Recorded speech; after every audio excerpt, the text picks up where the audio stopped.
చేస్తారు. సార్ దగ్గరికి వెళ్ళి అందరూ కంప్లైంట్ ఇచ్చి అందరూ సిగ్నేచర్స్ పెడతారు. మేమందరం వెళ్తాం కంప్లైంట్ ఇవ్వడానికి. అంటే మీరు కంప్లైంట్ ఇవ్వడానికి కూడా మాకు లోపలికి వెళ్ళినరా? హోమ్ మినిస్టర్లు, సీఎంలు, Chandrababu Naidu deputy CM social media complaint ఇవ్వండి, మేము యాక్షన్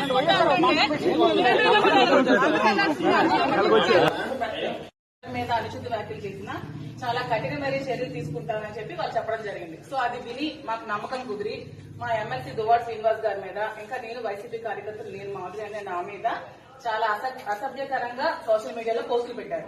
సో మీరు ఖచ్చితంగా వాళ్ళ మీద కూడా యాక్షన్ తీసుకోవాలని కోరుకుంటూ మేము మా ఎంపీపీలు, ఎంపీటీసీలు, ప్రెసిడెంట్లు, మండలి టౌన్ ప్రెసిడెంట్లు అందరూ కలిపి మీ కంప్లైంట్ ఇవ్వడం జరిగింది. దీనిపై మీరు తప్పకుండా సివియర్ యాక్షన్ తీసుకోవాలని కోరుకుంటున్నాం. రండి అందరూ.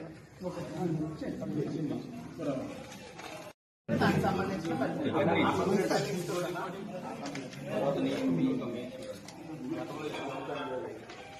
సార్ గతంలో ఇచ్చిన కంప్లైంట్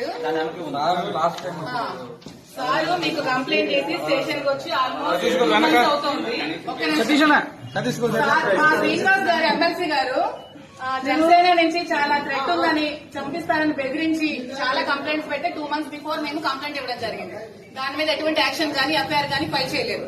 కానీ ఎప్పుడో 2 years బిఫోర్ శ్రీనివాస్ గారు ఏదో జనసేన పవన్ కళ్యాణ్ కోసం మాట్లాడారని చెప్పి దాని మీద కేసు ఫైల్ చేసిన వెంటనే ఎఫ్ఐఆర్ ఫైల్ చేయడం జరిగింది శ్రీనివాస్ గారు.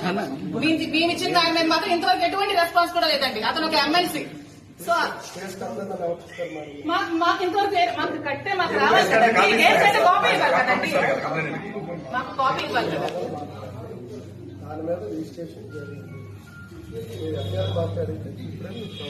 సార్ రిజిస్ట్రేషన్ జరిగితే ఎటువంటి యాక్షన్ అయినా తీసుకున్నారా? మీకు ఎవిడెన్స్ ఇచ్చారు కదండి.